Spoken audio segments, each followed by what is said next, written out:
ദശകം 11 ശ്ലോകം 7.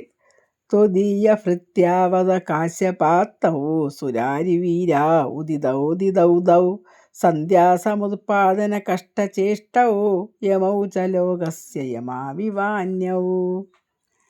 ഇതിൽ കഴിഞ്ഞ ശ്ലോകത്തിൽ ആ ജയവിജയന്മാർക്ക് ശാപം കിട്ടി.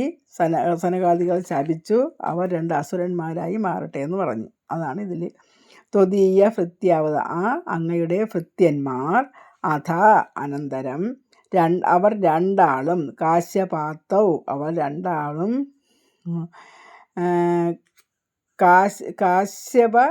കാശ്യപൻ്റെയും കാശ്യപൻ എന്ന് വെച്ചാൽ മഹർഷിയുടെയും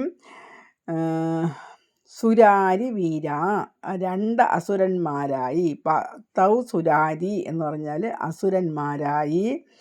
വീര ഉദിതൗ ആ ദിതിയിൽ കാശ്യപ മഹർഷിക്കും ദിതിക്കുമായി പുത്രന്മാരായി ഈ 2 അസുരന്മാർ ജനിച്ചു.